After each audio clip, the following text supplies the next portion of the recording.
Et bienvenue dans un nouveau jour en France où le Premier ministre est aujourd'hui en situation de démissionnaire en attendant le prochain, puisqu'il serait question de le nommer rapidement. Nous sommes en compagnie d'Étienne Ollion. Bonjour.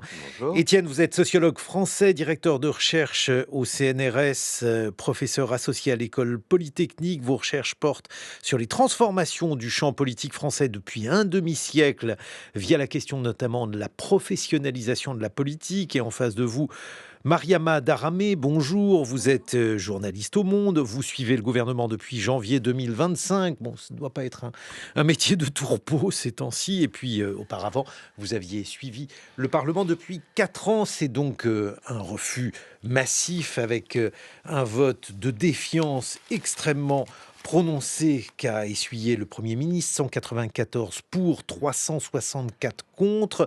Justement, un commentaire, Mariama Daramé. Alors sur le résultat du vote de confiance d'hier, donc en fait, il est d'une part sans appel pour François Bayrou. Il y a un rejet net, massif, de la confiance qu'il avait demandé à l'Assemblée nationale. Et en fait, ce qui est assez marquant, c'est qu'au-delà des oppositions qui avaient annoncé à la fois à gauche et à l'extrême droite qu'elles allaient voter contre la confiance à François Bayrou, c'est qu'on a aussi un délitement du socle commun. Donc ce qu'on appelle socle commun, c'est les groupes en fait qui sont censés soutenir le Premier ministre depuis l'arrivée de Michel Barnier, donc le centre et la droite. Et on observe que du côté des LR, donc de la droite républicaine à l'Assemblée, le groupe présidé par Laurent Wauquiez, on a pas moins d'une vingtaine de députés en fait qui ont décidé de s'abstenir ou de voter contre la confiance à François Bayrou, alors que le paradoxe est entier, puisqu'ils sont représentés au gouvernement avec pas moins de 7 ministres. Donc, qu'est-ce que ça signifie, cette défiance? Pourquoi y a-t-il, à ce point, un vote d'hostilité, finalement, à cet homme? En fait, finalement, il y a ce qu'on peut essayer de tirer un peu comme conclusion de ce vote, autour de ce vote de confiance, c'est qu'il y a eu un malentendu dès le départ entre François Bayrou et les parlementaires, entre François Bayrou et l'opinion. D'une part, avec les parlementaires, François Bayrou a essayé de poser la question de son diagnostic sur les finances publiques, à savoir que la dette de la France est colossale et qu'il faut désormais des mesures en fait pour désendetter la France. Sauf que les parlementaires partaient du principe que une fois que la question de la confiance était votée, forcément, ce vote-là devenait très personnel dans la mesure où la question du maintien ou non de Mmh. François Bayrou se posait. Et vis-à-vis de l'opinion, effectivement, le plan, les orientations budgétaires qui ont été présentées à la mi-juillet se sont révélées être totalement impopulaires. La suppression de 2 jours fériés, l'année blanche sur les prestations sociales et d'autres mesures qui ont irrité tout au long de l'été. Étienne Ollion, un commentaire. Écoutez, si on regarde ce qui s'est passé hier et si on regarde aussi un petit peu, devant, on se rend compte qu'il est difficile d'occuper en ce moment la position de Premier ministre. Alors, c'est quelque chose de relativement, structurel, hein, dans, la société, la Ve République française. Premier ministre, ça a toujours été une position paradoxale. Vous avez d'un côté un Premier ministre qui est, une des 2 têtes de l'exécutif, un responsable politique de premier plan, qui est à la tête d'une centaine de services. Et puis, en même temps, on connaît tous, les termes qui sont utilisés, hein, c'est soit le petit chose, le paratonnerre ou le collaborateur. On a multiplié les termes. Alors ça, c'est quelque chose qui existe depuis longtemps, hein, depuis que De Gaulle a installé d'une certaine manière le Premier ministre dans la fonction dans laquelle il est. On a eu un Premier ministre qui s'est retrouvé pris à la croisée d'une série de forces. En fait, il doit gérer à la fois le Parlement, il doit gérer évidemment l'administration, et puis il doit aussi gérer le président de la République. Et ça, c'est pas facile parce qu'on a cette diarchie, hein, qui est présente au sommet de l'État. Alors ça, c'est quelque chose qui existe, j'ai envie de dire, depuis que la Ve Mmh. République est Ve République. Ce qui a changé depuis quelques années, c'est qu'il est plus difficile, étant donné la tripartition, de faire passer à l'Assemblée nationale, de faire passer les mesures. C'était pas impossible, parce qu'on a quand même tous les outils de ce qu'on appelle le parlementarisme rationalisé, le 49.3, mais enfin quand même, c'est difficile. Mais alors justement, Mariama Darmé, parce que moi je pensais qu'on vivait sous l'empire du parlementarisme rationalisé, peut-être rappeler ce que ça signifie et puis nous expliquer pourquoi ça aboutit à un nombre record de premiers ministres. En fait, la promesse de la Ve République, aujourd'hui, elle est quelque part, elle est en péril parce qu'en fait, depuis la fin de la majorité absolue, enfin, depuis l'absence du fait majoritaire, en 2022 et a fortiori depuis la dissolution de 2024, le parlementarisme, est empêché du fait de l'incapacité des acteurs politiques à arriver, à jongler, avec, cette absence de majorité, avec le fait que le gouvernement, du coup, doit négocier, en fait, le passage de ces textes à l'Assemblée et donc au Parlement. Et donc, en fait, aujourd'hui, le Premier ministre, notamment, il est pris, en étau entre plusieurs contradictions, à la fois celle d'un président de la République qui estime qu'il a été élu, pour aller au bout de son mandat et donc pour appliquer un programme, et un Parlement qui, lui, est éclaté, fragmenté et qui, du coup, dénie au président de la République sa capacité à appliquer ce même programme. Bon, c'est quand même ça le problème, Étienne Ollion. C'est-à-dire que vous pouvez imaginer toutes les constitutions du monde. Si vous avez un Parlement aussi fragmenté, vous pouvez pas grand-chose. Ah si, dans beaucoup de parlements, on peut faire beaucoup de choses. C'est dans le Parlement français, avec la culture politique française, qu'on n'est pas capable de faire ça. Mais en effet, on se retrouve avec un Parlement de tripartition et on n'a pas Ça l'habitude. déjà, c'est Oui, c'est relativement inédit sous la Ve République. c'est inédit, mais surtout c'est un obstacle. Ensuite, vous pouvez imaginer toutes les coalitions, mais Oui, il y a des gens qui non seulement les imaginent, mais qui les pratiquent, hein. Il suffit d'aller voir, dans n'importe quel pays d'Europe, on sort des frontières, françaises, et par quelques voies terrestres qu'on passe, on va se retrouver avec des gens qui savent faire des coalitions. Alors l'exemple le plus classique, c'est les Allemands évidemment, mais sauf qu'ils font des coalitions non pas, sur un coin de table, entre, mmh. la chute du premier ministre et la nomination, mais ils prennent plusieurs mois pour discuter d'un contrat de coalition, pour avancer et chacun fait des compromis. Alors la situation dans laquelle on est en France, elle est un peu compliquée, c'est-à-dire qu'on a un système qui n'a pas produit la culture politique qu'il faudrait pour ça. Pourquoi François Bayrou a-t-il décidé de choisir sa sortie, Mariama Darame? Pourquoi n'a-t-il pas, mais depuis pratiquement 9 mois, choisi un autre chemin? Par exemple, je ne sais pas, le chemin qu'évoque Étienne Ollion. Alors pour François Bayrou, je pense que tout s'est cristallisé au cours de l'été, en fait, quand il a senti, après la présentation de ses orientations budgétaires, que finalement il serait dans une forme d'impasse, et la même que celle qu'a connue Michel Barnier, c'est-à-dire sans majorité, l'incapacité à faire passer un budget. Enfin, en tout cas, ce budget-là. En tout cas, ce budget-là, effectivement, sans compromis possible avec les oppositions ou en tout cas les partis dits de gouvernement, le PS ou LR. Et donc, en fait, François Bayrou, ayant conscience de l'obstacle qui se présentait devant lui, a décidé en fait de choisir sa date de sortie avec le soutien d'Emmanuel Macron, qui quelque part était dans une forme d'ambivalence vis-à-vis de lui. C'est-à-dire qu'à la fois, il soutenait cet allié historique et en même temps, il aurait bien aimé qu'il soit beaucoup plus actif, qui combatte un peu le procès qui lui était fait en inertie, en immobilisme.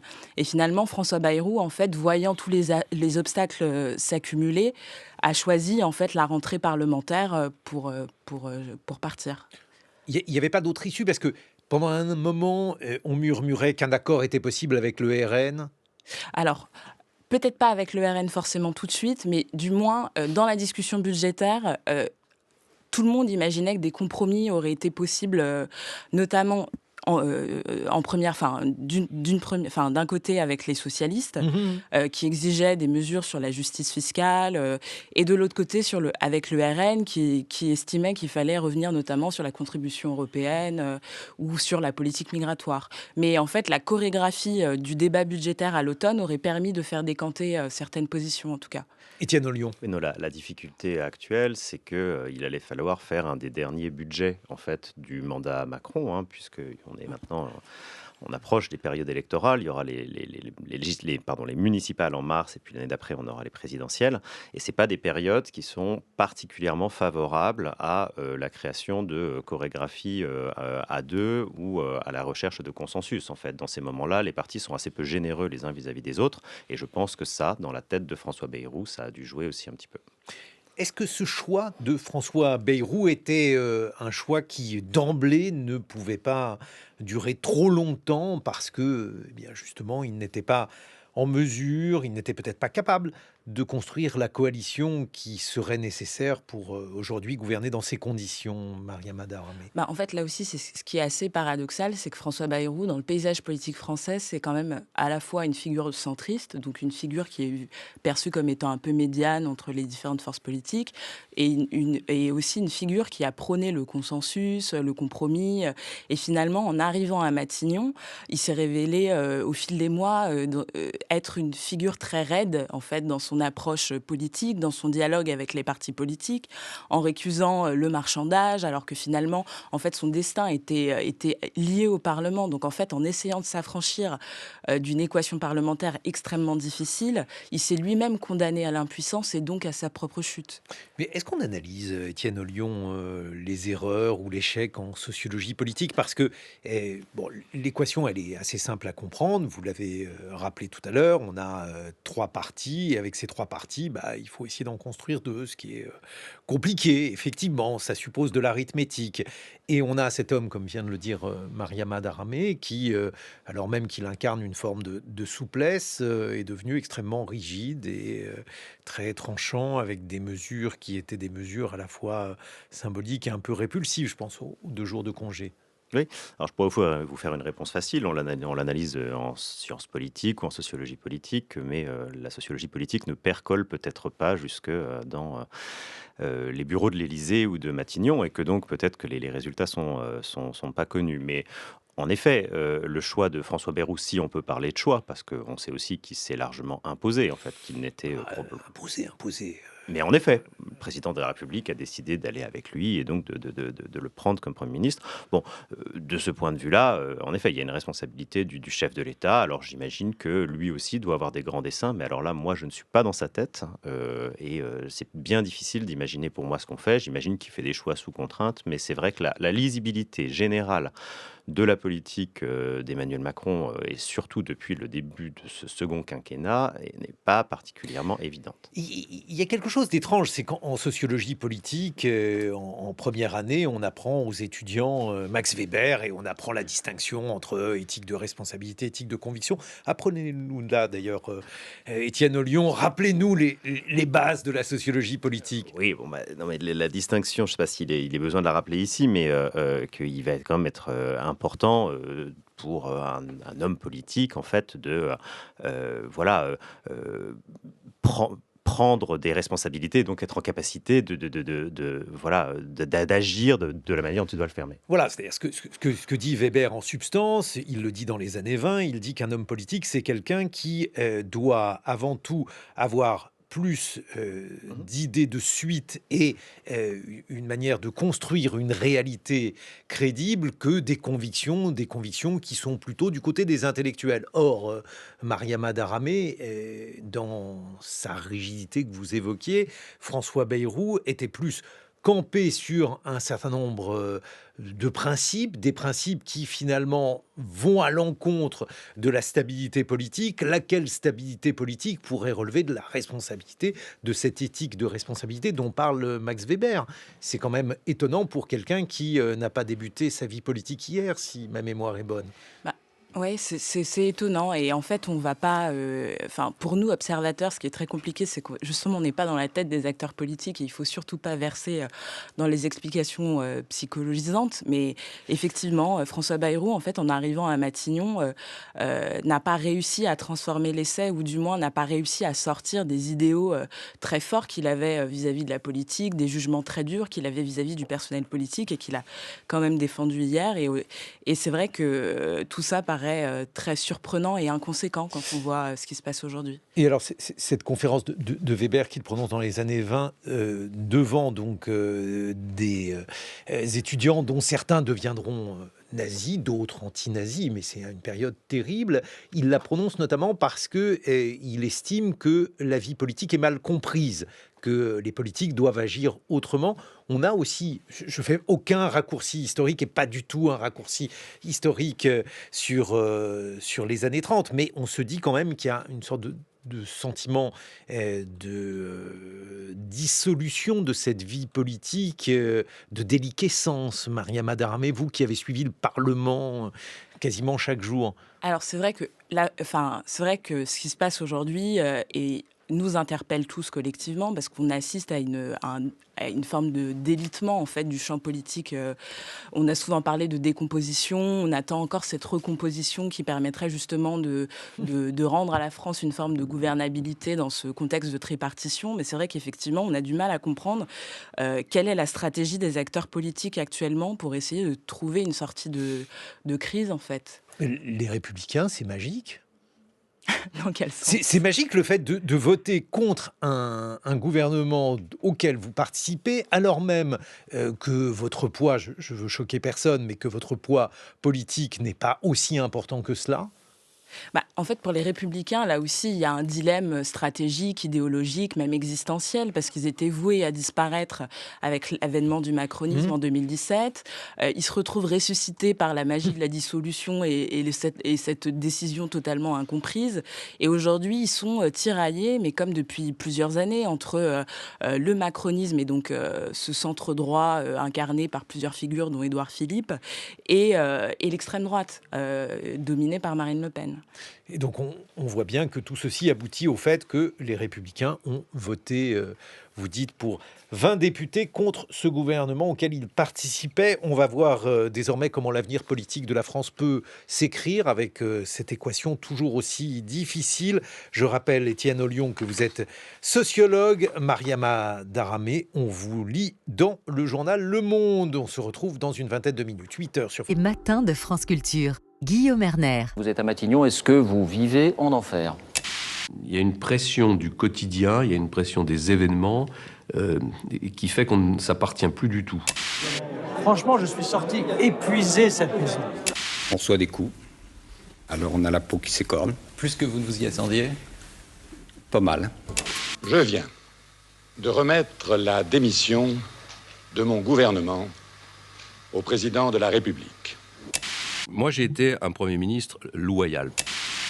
Voici donc la voix de quelques premiers ministres, semble-t-il, éprouvés par l'exercice du pouvoir. Nous sommes en compagnie de Jean Lémarie, mon camarade, donc de la rédaction, Mariama Daramé, journaliste au Monde, et Étienne Ollion, sociologue.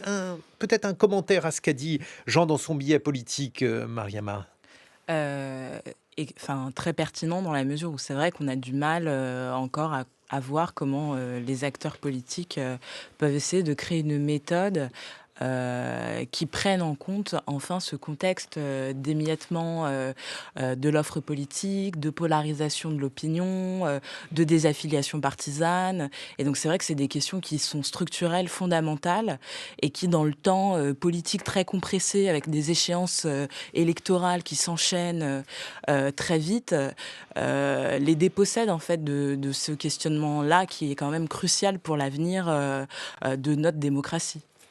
Qu'en pensez-vous, Étienne Ollion? Oui, je suis d'accord avec le constat qui a été fait. Il y a deux options qui n'ont pas été évoquées, deux options qui n'ont pas été évoquées parce qu'elles ne sont pas évoquées dans le débat public à l'heure actuelle. L'une d'entre eux, c'est un gouvernement d'union nationale, quelque chose de technique. On sait que ça, en général, n'a pas des résultats excellents, ni pour les personnes en place, ni pour la démocratie. Donc c'est plutôt probablement une bonne chose de ne pas y penser trop fort. L'autre possibilité, Jean Lémarie a dit qu'il fallait changer les coordonnées du débat politique, dissolution, destitution, que c'était une des options qui étaient proposées. On pourrait imaginer quelque chose d'autre qui n'est pas évoqué, mais qui serait de l'ordre de l'éthique de la responsabilité weberienne dont vous parliez tout à l'heure, Guillaume Erner. On pourrait dire, voilà, le président de la République décide qu'il va utiliser la fin de son mandat pour changer les coordonnées politiques autrement, pour changer la ou deux constitutions, pour créer un moment dans lequel on va se mettre à débattre, à discuter des manières dont on fait de la politique à l'heure actuelle, puisque ça fait maintenant 20 ans, 30 ans qu'on parle d'une espèce de fatigue démocratique, que les Français veulent être impliqués, les mouvements sociaux le montrent, qu'il y a une demande de participation. Et donc on pourrait imaginer dans la situation actuelle un président de la République qui dit: ma responsabilité pour sortir par le haut de cette crise politique qui est en train d'arriver, c'est de nommer une constituante ou quelque autre modalité qui nous amènera d'ici 2027 à changer les règles du jeu politique. Et ça, ce serait quelque chose qui permettrait une sortie par le haut. Mais vous pensez vraiment, Étienne Ollion, parce que s'il y a un émiettement, l'émiettement, il n'est pas seulement partisan, l'émiettement, il est aussi idéologique. Ce sont des gens qui ne sont pas d'accord. Alors vous pouvez envisager une constitution autre, je pense par exemple à la proportionnelle intégrale. Ça, c'est par exemple si vous souhaitez vivre ce que vivent les Israéliens, c'est-à-dire, indépendamment du contexte de guerre, l'idée que un tout petit parti complètement minoritaire est une minorité de blocage. Oui, alors on peut penser proportionnel. Je ne pense pas en l'état que la proportionnelle, ça changerait grand-chose, vu en effet la répartition du paysage politique.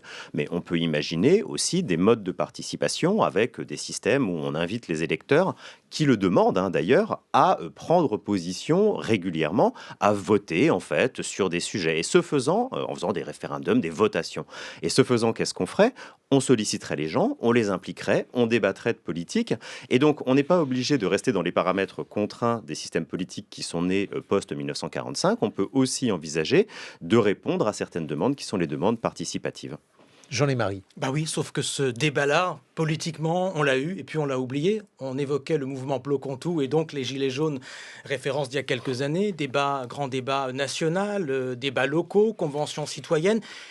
Il y a eu, pendant quelques semaines, dans le débat public, une espèce d'effervescence très éphémère autour des manières de délibérer, des manières de décider, des manières de dialoguer. Où en est-on aujourd'hui de ce côté-là ? Et l'Assemblée, encore plus l'exécutif, au moment des Gilets jaunes, ont repris la main.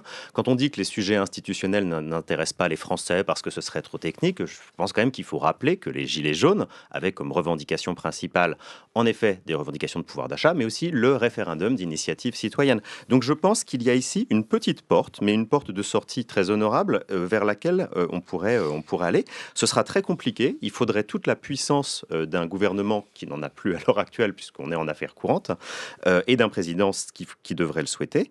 Mais en tout cas, on n'est pas obligé de changer simplement un petit paramètre dans les coordonnées politiques. Bon, moi j'aimerais, Mariama Daramé, qu'on revienne à l'origine. L'origine, c'est la réélection d'Emmanuel Macron. Et si on prend les réélections des présidents de la Ve République, à chaque fois, ça marche pas. De Gaulle, ça se termine avec mai 68. François Mitterrand, donc réélu en 1988, il a les affaires, il a l'usure du pouvoir, il a, ça c'est encore autre chose, une santé déclinante. Jacques Chirac, il a... quelque temps après sa réélection, la crise du CPE avec une forte mobilisation étudiante, ça marche jamais. Empiriquement, je ne fais pas de théorie, mais les 3 seconds mandats qu'on a eus, ça marche pas. En fait, je pense qu'au-delà même de la question et du débat qu'on a entre commentateurs sur l'éventuelle malédiction autour du second mandat... Il y a une rationalité à cette malédiction. Je suis totalement d'accord, il y a une rationalité, mais au-delà même de ce débat qu'on aime remettre sur la table régulièrement autour de la malédiction du second mandat des présidents de la République qui y parviennent, je pense que la question, c'est la relégitimation. En fait, comment un président de la République qui gère un temps de plus en plus accéléré parvient ou pas à se relégitimer auprès de ses concitoyens et à justifier de sa propre responsabilité dans les décisions et les orientations qui concourent aux destinées du pays. Mais vous qui avez suivi le Premier ministre depuis 1 an, qui suivez le Parlement depuis 4 ans, qu'est-ce que vous avez compris à ce projet de dissolution ? Est-ce que vous en percevez le sens ? Non, mais parce que on va revenir à l'origine. Alors, de ce qui découle aujourd'hui, là, de toute façon, on est dans une forme de post-rationalisation, donc sur la décision de la dissolution. Quoi qu'il arrive, le constat qu'on peut donner, c'est qu'elle est totalement incomprise et qu'elle restera comme la décision la plus incomprise de la Ve République. Elle a été dirigée Emmanuel Macron l'a dirigée contre son propre camp, en estimant que c'était un devoir présidentiel de se soumettre au suffrage universel alors qu'on venait de voter pendant les européennes. Et puis, je pense qu'il y a une forme aussi d'impréparation. En tout cas, il y a une sous-estimation des conséquences qu'elle a eues sur la vie politique et dont on pressent encore les effets aujourd'hui. Mais oui, parce que on voit donc Elisabeth Borne remplacée par Gabriel Attal, qui est sortie de manière assez brutale. Peu de temps après, avec la dissolution, la nomination ensuite de ses premiers ministres, sans une volonté donc de bouger sur Jean Lémarie, je Mais vous vois. c'est tout le paradoxe de la dissolution, Guillaume. Emmanuel Macron l'a justifié et continue à la justifier comme un retour au peuple, un retour nécessaire au peuple en cas de blocage. Et en même temps, il est très loin d'en avoir tiré toutes les conséquences pour les raisons que vous disiez, en nommant l'un après l'autre des premiers ministres qui lui permettaient d'espérer un prolongement de la Maintenir politique sa menée depuis politique. 2017. C'est-à-dire Voilà. ne rien changer sur les impôts, ne rien changer sur les retraites, Étienne Ollion. Oui, non, en effet, la dissolution a été une espèce de bravade. Alors, je ne sais même pas s'il faut chercher une rationalité. Je laisse ça Si à d'autres. si on lit Max Weber, il faut toujours chercher une rationalité. Absolument. Bah, alors à ce moment-là, on pourrait imaginer en effet une tentative de reprendre voilà, la main sur une assemblée qui trouvait un peu fragmentée. La conséquence est que l'assemblée a été extrêmement fragmentée par la suite. Peut-être avec l'espoir, en effet, de pouvoir faire passer son parti devant une gauche qui, à l'époque, était censée être émiettée. Bon, tout ça, en fait, j'ai envie de dire, c'est Voilà, du c'était passé. un coup de poker, il a perdu. Oui, alors... C'est une hypothèse, je ne dis pas que c'est la bonne. Ah, mais il faut souvent faire l'hypothèse des coûts stratégiques quand on étudie la politique. C'est pas le seul langage, mais en tout cas, c'est un langage qui existe. Alors maintenant, ce que j'aimerais que vous m'expliquiez, Étienne Ollion, c'est pourquoi ne pas fléchir sur les 2 points au moins qui posent problème, donc le budget avec la question des impôts et des impôts des plus riches, et puis le second problème, c'est la question des retraites. Bah, c'est forcément ce qui va se passer, puisque donc, on est rentré depuis hier soir 19h dans le régime juridique des affaires courantes. Donc vous savez, le régime des affaires courantes, c'est le moment entre la démission du Premier ministre et non pas la nomination du nouveau Premier ministre, mais la nomination de tous les ministres en exercice. Donc ça peut prendre, de plein exercice, donc ça peut prendre un petit peu de temps. Et donc dans cette situation-là, le gouvernement gère les affaires courantes, donc on va avoir une temporalité ralentie. Les seuls projets de loi qui peuvent avoir cours sont ceux qui ont trait à l'urgence, s'il y avait une guerre, s'il y avait une pandémie, ceux qui ont trait à la continuité de l'État, donc ça c'est relativement important, c'est par exemple l'an dernier, on a voté le budget, la levée des impôts, parce qu'il fallait quand même assurer la continuité de l'État et payer les dépenses. Mais par contre, le projet de loi actuel du budget, qui a été travaillé pendant tout l'été, qui est en examen en ce moment au Conseil d'État, qui doit normalement arriver à l'Assemblée nationale en octobre, ce projet de loi, Dieu seul le sait où est-ce qu'il en est à l'heure actuelle. Alors, ce que j'ai cru comprendre, c'est que le secrétariat général du gouvernement, donc la tour de contrôle administrative, avait dit qu'on allait partir de ce budget-là, à vérifier évidemment, pour ensuite être amendé. Mais donc le prochain Premier ministre ou la prochaine Première ministre sera invité à amender et donc pourra amender très largement le budget qui va arriver dès début octobre à l'Assemblée nationale. Et là, on a peut-être en effet des moyens de négociation. Mariam Adarmé. Oui, c'est vrai qu'effectivement, il y a un compte à rebours en fait qui s'enclenche à partir d'aujourd'hui, enfin au lendemain de la chute de François Bayrou, parce que on a plusieurs dates clés là qui vont scander le futur agenda du gouvernement. À la fois la date du 31 décembre qui est l'adoption définitive du budget au Parlement, qui découle d'un délai inscrit dans la Constitution. Vous avez des dates clés très politiques, donc le mouvement Bloc-on-Tout de mercredi. Vous avez la note de l'agence de notation Fitch qui intervient vendredi, qui là aussi va être un révélateur ou pas de la capacité du futur gouvernement à s'inscrire dans une nouvelle stabilité, ou en tout cas dans une stabilité espérée pour Emmanuel Macron. Et puis vous avez aussi la mobilisation de l'intersyndicale le 18 septembre. Donc toutes ces dates vont aussi produire une atmosphère politique qui va concourir ou pas à la réussite du prochain exécutif. Jean Lémarie. Nous traînons depuis 2017 un cliché journalistique aussi, il faut bien le dire, celui d'Emmanuel Macron en maître des horloges.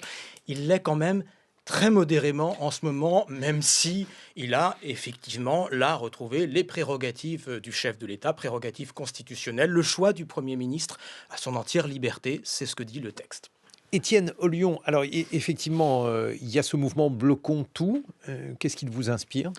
Bloquons-Tout, pour l'instant, c'est difficile de savoir parce qu'on a des informations relativement limitées. Je pense que tout le monde s'interroge un petit peu sur la manière dont ça fonctionne. Il y a des chercheurs et des chercheuses qui l'ont étudié dans ses différences et ses rapports avec les Gilets jaunes.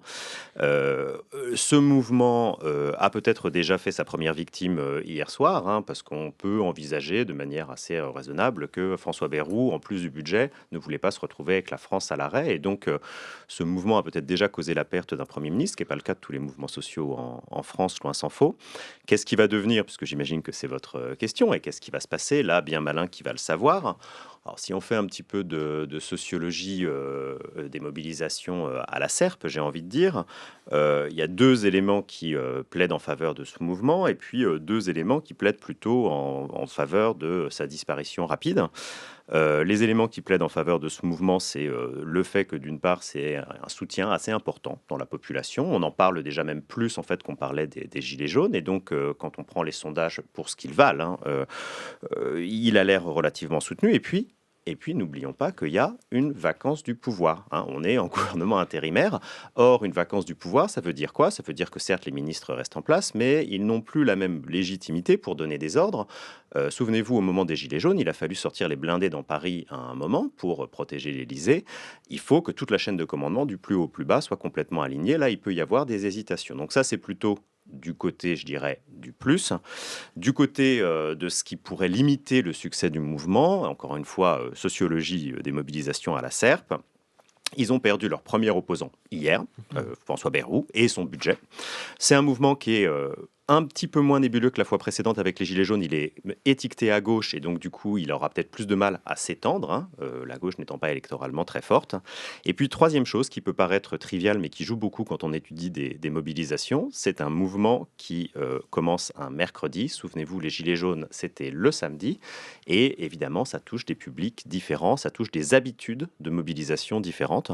Donc avec ça, ce qu'il en sera, je n'en sais rien, mais on a quand même ici des paramètres qui permettent d'y voir, j'espère, un peu plus clair. Mariama Daramé, l'autre question, alors encore plus complexe, on ne sait pas ce que va devenir ce mouvement Bloquons tout. Qui, dans l'hypothèse où celui-ci prendrait une forme substantielle, quel parti, quelle sensibilité pourrait en tirer profit? Est-ce qu'il est possible de répondre à une telle question? Alors, je pense que pour l'instant, c'est très prématuré de s'avancer sur les éventuelles retombées politiques ou électorales d'un tel mouvement qui s'annonce très protéiforme. On voit en tout cas qu'il y a un soutien de la part de la France insoumise, une distance très respectable de la part du Rassemblement national et des autres partis. On se souvient aussi qu'après le mouvement des Gilets jaunes, les bénéfices politiques avaient été sensibles pour le Rassemblement national, très peu pour les autres partis.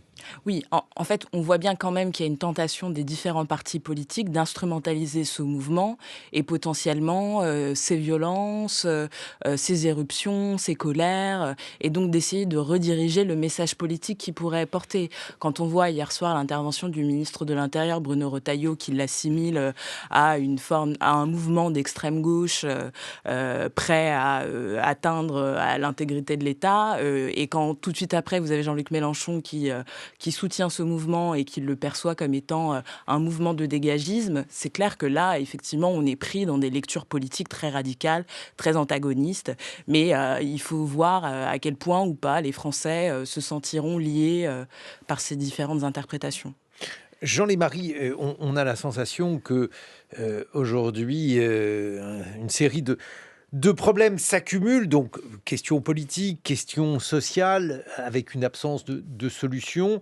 Tous les commentateurs politiques se demandent qui pourrait remplacer François Bayrou et on se demande même si la réponse a une importance aussi véritable que cela. Cette nomination, elle est à la fois majeure et secondaire. Majeure pour les raisons qu'on évoquait, parce que le président de la République doit trouver, si vous me passez l'expression, le mouton à cinq pattes. On le dit à chaque fois, mais au fur et à mesure des nominations et des gouvernements, la question se pose de manière encore plus aiguë. Et puis en même temps, elle est secondaire parce qu'elle ne résout pas, encore une fois, l'équation politique que nous essayons de décrire ensemble depuis tout à l'heure. Donc attention aussi à ce petit jeu qui consiste à faire défiler des noms. C'est ce qu'on va vivre encore dans les prochaines heures. On entend beaucoup ce matin celui de Sébastien Lecornu, proche du chef de l'État. Ce serait le choix du cœur du président de la République.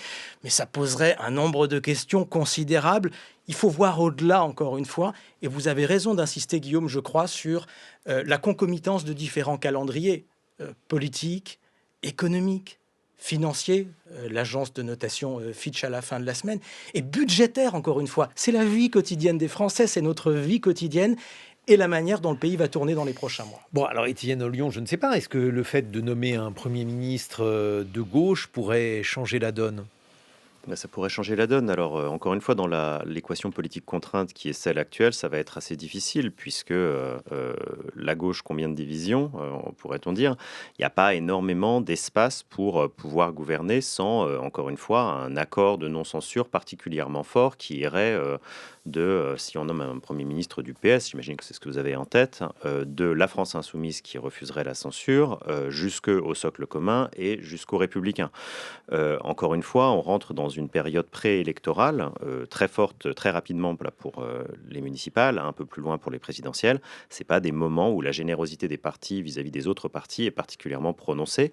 Donc ça ne me paraît pas être une solution. Je pense qu'il va vraiment falloir, si on veut trouver une solution et dénouer en fait les nœuds de cet imbroglio, avoir un Premier ministre qui arrive avec un changement de cap, clairement, et qui tente de trouver autre chose. Donc, comme on disait tout à l'heure, il faut changer les coordonnées de ce débat politique. Est-ce qu'ils y sont ? Parce que en sociologie, la rationalité, c'est de chercher les intérêts des acteurs. Est-ce qu'ils y ont intérêt, ces acteurs politiques ? Pas forcément. Et en sociologie, on fait aussi une distinction entre le court terme et le long terme. On peut avoir un intérêt à court terme. C'est intéressant d'ailleurs ce paradoxe de Matignon, qui est à la fois décrit par tout le monde comme un enfer, mais qui a toujours autant de candidats et de candidates. Et en même temps, à moyen et long terme, probablement que continuer de caboter et d'avancer à pas dans le brouillard risque d'être une solution qui est dangereuse pour l'ensemble des acteurs politiques ou une grande partie d'entre eux. Mariama Daramé, l'intérêt des acteurs politiques, là aussi, c'est étonnant. Alors, le Rassemblement national appelle à une nouvelle dissolution parce qu'il a intérêt, pense-t-il, à une nouvelle élection, mais les Républicains, a priori, n'ont pas nécessairement intérêt à une nouvelle élection, et pourtant, ils ont fait tomber le gouvernement. Qu'est-ce qui se passe ? En fait, ce qui se passe, c'est que finalement, en un an, en un peu plus d'un an après la dissolution, le contexte a finalement, j'allais dire dégénéré, mais il y a peut-être un mot plus moins excessif. Mais en tout cas, la conjonction des crises, à la fois, comme disait Jean Lémarie, à la fois budgétaire, économique, sociale, politique et même démocratique en fait, parce que la vraie question c'est qui gouverne et qui exerce le pouvoir aujourd'hui en France et qui est en capacité de prendre des décisions et d'appliquer des politiques publiques. Enfin, donc on retourne vraiment sur des questions qui sont essentielles et auxquelles aujourd'hui personne n'a de réponse. Et ou en tout cas, tous les acteurs politiques semblent se dire qu'ils peuvent s'exonérer de leurs responsabilités dans un contexte où les Français jugent que l'avenir est incertain et propice à de nombreux dangers. Est-ce qu'on va continuer à suivre la politique, Jean Lémarie ? À votre avis ? Je crains que nous y soyons. Cela dit, vous posez obligés. une vraie question, mais ce serait un autre débat. Vous commenciez à l'amorcer. C'est le regard des Françaises et des Français sur ce spectacle politique que nous commentons jour après jour. Oui, et le spectacle social donnera peut-être une première indication sur la manière dont les Français perçoivent ce spectacle politique. Merci Jean Lémarie, merci Mariama Daramé. On vous retrouve donc dans les colonnes du Monde. Merci Étienne Ollion. Je rappelle que vous êtes directeur de recherche au CNRS et professeur associé à l'École Polytechnique.